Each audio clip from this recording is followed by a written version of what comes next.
পদ্মশ্রী প্রসেনজিৎ চট্টোপাধ্যায় এবারে বিজেপিতে যুক্ত হতে চলেছে। কই রে, তোদের বুম্বাদা তো এখন চটি চাটা হয়ে গেছে, পিসিমণির তেল দিতে ব্যস্ত। দিদিমণি ছাড়া তো বুম্বাদা কিছু বোঝেই না। টিএমসির ঝান্ডা ধরে এবারে ভোটে দাঁড়ানো শুধুমাত্র বুম্বাদার সময়ের অপেক্ষা। তোরা তো বহুত বকবক করেছিলিস বুম্বাদা নাকি রাজনীতি করবে না, তাহলে সবসময় দিদির লেজে লেজে কেন ঘুরছে বুম্বাদা? সব প্রোগ্রামেই তো দেখতে পাচ্ছি। আমাদের বুম্বাদা মনে প্রাণে সিপিআইএম, ঠিক আছে, বামফ্রন্ট, কমিউনিস্ট পার্টি করে। কমিউনিস্ট পার্টিতে তিনি ওতপ্রোতভাবে যুক্ত। শুধুমাত্র অফিসিয়ালি নাম ঘোষণা করতেই বাকি রয়েছে। যে কোনো দিন বুম্বাদা ভোটে দাঁড়াতেই পারে, সিপিআইএম এর সঙ্গে থাকতে চায় বুম্বাদা। না না, এই কথাগুলো আমি বলছি না কিছু।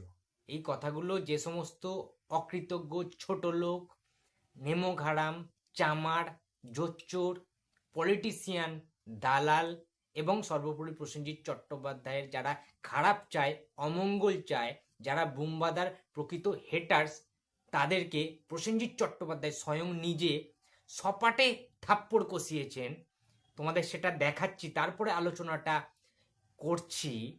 চলো ভিডিওটা ফার্স্টে সবাই দেখে নাও নিজের চোখে। আমি সিনেমার বাইরে কিছু করি না, করতে জানি না, করতে চাইও না। সিনেমাটাই করে যাব এবং এইটুকুই আশীর্বাদ চাইব যে আশীর্বাদ করবেন জীবনের শেষ নিঃশ্বাসটা ত্যাগ করার আগে অব্দি আপনাদের জন্য পর্দার মাধ্যমে আনন্দ দিয়ে দিতে পারি। এইটুকুই আপনাদের সবার কাছে রাখা হয়। ভালো থাকবেন সবাই, সুখে থাকবেন, আনন্দে থাকবেন। একটা হাততালি হোক সবার তরফ থেকে, একটা বুম্বাদার জন্য ক্ল্যাপ হোক। আমি যে কথাটা বলছিলাম যে বুম্বাদা একটা সপাটে থাপ্পড় মেরেছে, সেই থাপ্পড়টা ভাই এই হাত দিয়ে নয়, ফিজিক্যালি কোনো থাপ্পড় নাই, চড় কষায়নি, কথার মাধ্যমে, তার বক্তব্যের মাধ্যমে, তার ওই 21 সেকেন্ডের স্টেটমেন্টের মাধ্যমে সমস্ত চামার হেটার্সগুলোকে, দালাল প্রকৃতির মানুষগুলোকে, যারা সোশ্যাল মিডিয়াতে বুম্বাদার যে কোনো পোস্টে হাঁক দিয়ে চলে আসে। কমেন্ট করতে তো ভাই টাকা পয়সা লাগে না, ঠিক আছে? কমেন্ট করতে কোনো রকম রেভিনিউ দিতে হয় না, আলাদা করে সাবস্ক্রিপশন নিতে হয় না। সোশ্যাল মিডিয়া, ফেসবুক এখন ডাস্টবিনে পরিণত হয়েছে।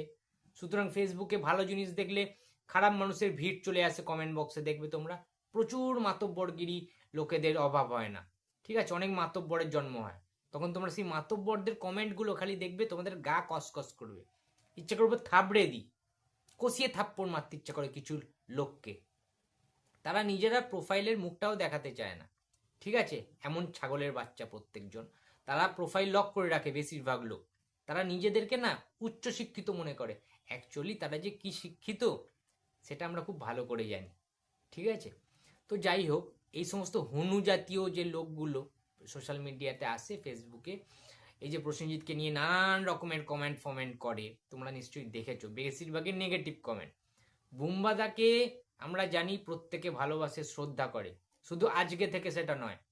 আজকের পদ্মশ্রী পুরস্কার পেয়েছেন বুম্বাদা, তার জন্য বিজেপি থেকে কিছু সাংসদ, কিছু এমএলএ বা মন্ত্রীরা গিয়ে বুম্বাদাকে সংবর্ধনা দিয়ে এসছেন। ওয়েল, সেটা একটা সরকারি পর্যায়ে বুম্বাদাকে সম্মান জানানো। এটার মানে এই নয় যে বুম্বাদা আসন্ন ইলেকশনে, ভোটে টিকিট নেবেন তাদের কাছ থেকে, কিংবা তারা অফার করবেন বুম্বাদাকে। বিষয়টা সেটা নয়। সেটা বুম্বাদা নিজেই অনেকবার ক্লিয়ার করে দিয়েছিল আগেও। তার সত্ত্বেও কিছু লোকের রাতের ঘুম উড়ে গেছে। কিছু লোক বলছে যে না, প্রসেনজিতের নাকি গন্ডারের চামড়া, তিনি নাকি সিনেমা টিনেমা ছেড়ে টাকার লোভে পার্টিতে জয়েন করবেন, রাজনীতিতে বিজেপি জয়েন করবেন। খুব ভালো কথা। এর আগেও প্রচুর কথা উঠেছে যে যখন সেন্ট্রাল গভর্নমেন্টের কোনো অনুষ্ঠান হয়, নরেন্দ্র মোদীজি প্রধানমন্ত্রী, ভারতবর্ষের প্রাইম মিনিস্টার, তিনি যখন প্রসেনজিৎ চট্টোপাধ্যায়কে ইনভিটেশন দেন, তখন সেই আমন্ত্রিত গেস্ট হিসেবে, ঠিক আছে, প্রসেনজিৎ চট্টোপাধ্যায় সেখানে অবশ্যই উপস্থিত হন, অ্যাটেন্ড করেন সেই সমস্ত অনুষ্ঠানে। তার ফলেও বিভিন্ন রকম গসিপ ওঠে যে প্রসেনজিৎ নাকি খুব শীঘ্রই বিজেপিতে জয়েন করতে চলেছেন। সেটাকে তুড়ি মেরে বুম্বাদা উড়িয়ে দিয়ে এখনো পর্যন্ত নিজের জায়গায় ঠিক থেকেছেন। এছাড়া মমতা বন্দ্যোপাধ্যায় যে কোনো রাজ্য সরকারের যে সমস্ত প্রোগ্রামগুলো হয়, যে সমস্ত ইভেন্টসগুলো হয়, সেখানে প্রসেনজিৎকে বহুবার দেখা গিয়েছে। কই কখনো তোমরা দেখেছো প্রসেনজিৎ চট্টোপাধ্যায়কে ওই ঝান্ডা তুলতে, রাজনৈতিক দলের পতাকাগুলোকে ওড়াতে, হাতে ধরতে? দেখোনি তো, দেখবেও না কোনোদিন, ঠিক আছে? রাজ্য সরকার কিংবা সেন্ট্রাল গভর্নমেন্ট সেখানের অনুষ্ঠানে বুমবাদা যদি আমন্ত্রিত থাকেন, তার যাওয়াটা তার কর্তব্য। ঠিক আছে, এটা একটা সংস্কৃতি আমাদের। কেউ নিমন্ত্রণ করলে সেখানে আমন্ত্রিত গেস্ট হিসেবে আমরা যে কেউ যাই উপহার নিয়ে, বা সেটা একটা মর্যাদা, অ্যাটেন্ড করতে হয় যদি তিনি সুস্থ থাকেন মানুষটা। সেটাই বুমবাদা করেন, সিপিএম এর আমলেও করেছেন, এবং বুমবাদাকে দলে টানার চেষ্টা যে কোনো রাজনৈতিক দল থেকে বুমবাদার কাছে প্রচুরবার অফার এসছেন, টাইম অ্যান্ড এগেইন বুমবাদার কাছে অফার এসছে টিকিট নেওয়ার জন্য, কারণ ওটা একটা সেফ, ওই সিটটা সেফ খুব। কারণ প্রসেনজিৎ চট্টোপাধ্যায় যে কোনো রাজনৈতিক দলের হয়ে যদি রাজনীতিতে অংশগ্রহণ করেন, প্রসেনজিৎ চট্টোপাধ্যায় যে কোনো জায়গা থেকে, যে কোনো এলাকা থেকে জিতবেনই জিতবেন, এটা 100% শিওর শট রয়েছে। সুতরাং পার্টির দলগুলো, রাজনৈতিক দলগুলো বুমবাদাকে অফার করে, তো স্বাভাবিক ব্যাপার। কিন্তু বুমবাদা কি কোনোদিন সেই অফারে মানে হাতে হাত মিলিয়েছে কোনো পার্টির সাথে? বুমবাদাকে দেখেছো স্বতঃস্ফূর্তভাবে, একদম প্রত্যক্ষভাবে, ঠিক আছে, দাদা ইলেকশনে দাঁড়াচ্ছে? কোনোদিন না, শুনবেন না এটা তোমরা। বুমবাদা যদি ইলেকশনে দাঁড়ানোর হতো, রাজনীতি করার হতো, সে তো 30 বছর আগে, যখন পিক টাইম ছিল সিপিএম এর জামানা, 34 বছর জামানা, তখনই দাঁড়াতে পারতেন। তাহলে কেন দাঁড়ায়নি? আর আজকে শেষ বয়সে এসে, 63 বছর বয়সে এসে তিনি ঝান্ডা ধরবেন, পার্টি করবেন টাকার লোভে? ভাই, প্রসেনজিৎ চট্টোপাধ্যায়ের কোনো লোভ নেই। এই পার্টি করে তার নিজের ইমেজটাকে প্রসেনজিৎ চট্টোপাধ্যায় নষ্ট করবেন না কখনো। বুমবাদার সেন্স রয়েছে, প্রসেনজিৎ অতটা বোকা নয়, এবং প্রসেনজিৎ অতটা অকৃতজ্ঞ নয়।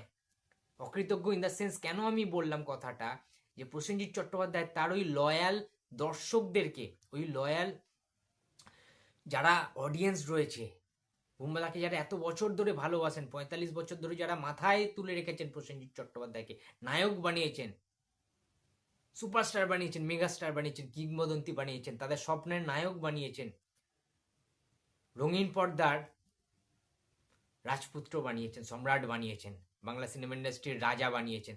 সেই প্রসেনজিৎ সেই সমস্ত তার দর্শকদের কাছে বেইমানিটা করতে পারবেন না, অকৃতজ্ঞের মতো নেমো ঘাড়ামিটা অন্যান্য শিল্পীর মতো প্রসেনজিৎ কখনোই করবেন না। সেই জন্যই ভিডিওতে বুমবাদা সেই সমস্ত হেটার্সদেরকে, যারা এই সমস্ত ইচ্ছাকৃতভাবে মিথ্যাচার করছে, প্রসেনজিৎকে নিয়ে কুৎসিত জিনিসগুলো রটাচ্ছেন, যে বুমবাদা রাজনৈতিক দলে প্রবেশ করেছেন, করছেন, করবেন ভবিষ্যতে, তাদেরকে না সপাটে একটা থাপ্পড় মেরে উচিত শিক্ষা, উচিত জবাবটা বুমবাদা দিয়ে দিয়েছেন। তিনি বলেছেন যে যতদিন প্রসেনজিৎ চট্টোপাধ্যায় বেঁচে থাকবেন, শেষ নিঃশ্বাস পর্যন্ত তিনি পর্দার মাধ্যমে, সিনেমা হলের মাধ্যমে, টেলিভিশনের মাধ্যমে দর্শকদেরকে আনন্দ দিয়ে যেতে চান, এন্টারটেনমেন্ট করে যেতে চান, শুধুমাত্র সিনেমার মাধ্যমে, বিভিন্ন রকম চরিত্রের মাধ্যমে ফুটিয়ে তুলে। প্রসেনজিৎ চট্টোপাধ্যায় এটাও বলেছেন যে তিনি সিনেমা ছাড়া কিছু বোঝেন না, কিছু জানেন না, এবং কিছু করতেও চান না। সুতরাং যারা যারা এই রাজনীতির লিঙ্কগুলোকে, রাজনীতির সাথে প্রসেনজিৎকে জড়াতে চাইছেন, জড়াতে চান, তারা তো বুমবাদার হেটার্স বটেই, তারা বাংলা সিনেমাকেও হেট করে, তারা বাংলা সিনেমারও উন্নতি চায় না, তারাই এই সমস্ত কাণ্ড কারখানাগুলো ঘটায়, কমেন্টে ওই সমস্ত গালিগালগুলো প্রসেনজিৎ চট্টোপাধ্যায়কে দেয়, গালিগালাজগুলো। সুতরাং আমি ভীষণ খুশি হয়েছি, ভীষণ হ্যাপি হয়েছি যে প্রসেনজিৎ চট্টোপাধ্যায় তার স্ট্যান্ডটা তিনি জানিয়ে দিয়েছেন অন ক্যামেরায়, মিডিয়ার সামনে। উই প্রাউড অফ ইউ বুমবাদা, আমরা তোমায় ভীষণ ভালোবাসি, তোমায় নিয়ে আমরা গর্বিত, সত্যি কথা বলছি। তুমি অন্তত প্রসেনজিৎ চট্টোপাধ্যায় নিজের সিট দাঁড়াটা বিক্রি করে দেয়নি, বিকৃত মানসিকতার পরিচয় দেননি। তিনি টলিউডের হয়েই থাকতে চেয়েছেন সারাটা জীবন, বাংলা সিনেমাই করে যেতে চান, বা সিনেমা করে যেতে চান জীবনের শেষ নিঃশ্বাস পর্যন্ত। এটা বুমবাদা তার অটোবায়োগ্রাফি যেটা ছিল, আত্মজীবনী আর কি, বুম্বা শর্ট রেডি, সেই বইতেও লেখা রয়েছে, এবং টাইম অ্যান্ড এগেইন বহু ইন্টারভিউতেও বুমবাদা এই কথাটা বলেছেন। আগের দিন একটা ভিডিও ক্লিপ আমি দেখলাম, সেখানেও বুমবাদা বলেছেন, তোমাদের প্রমাণস্বরূপ দেখিয়েও দিলাম ভিডিওর মাধ্যমে। সুতরাং থ্যাংকস আ লট বুমবাদা, তুমি এইরকমই থেকো, ঠিক আছে? গোটা টলিউড যদি রাজনীতিতে চলে যায় টাকার লোভে, নিজেদের স্বার্থ সিদ্ধি করার জন্য, তবুও আমি হলপ করে বলতে পারি, বুকে হাত রেখে বলতে পারি, আমি যাকে এত ভালোবাসি, আমার যিনি ভগবান, আমার যিনি গুরু, যিনি আমার ইন্সপিরেশন, যিনি আমার অনুপ্রেরণা, সেই প্রসেনজিৎ চট্টোপাধ্যায় কখনো নিজের সিট দ্বারা বিক্রি করবে না এবং রাজনীতিতে যাবে না, সারাটা জীবন সিনেমাই করে যাবে, এটুকুন আমি বলতে পারি। কোনোদিন প্রসেনজিৎ চট্টোপাধ্যায় নিজের সিট দ্বারা বিক্রি করবেন না। তো বন্ধুরা, তোমাদের ভিডিওটা কেমন লাগলো অবশ্যই কমেন্ট বক্সে জানিয়ে দিও। ভিডিওটা ভালো লাগলে লাইক করো, কমেন্ট করো, শেয়ার করতে ভুলো না। যদি চ্যানেলে নতুন হয়ে থাকো তো প্লিজ সাবস্ক্রাইব মাই চ্যানেল। দেখা হচ্ছে পরের কোনো ভিডিওতে। তো টাটা।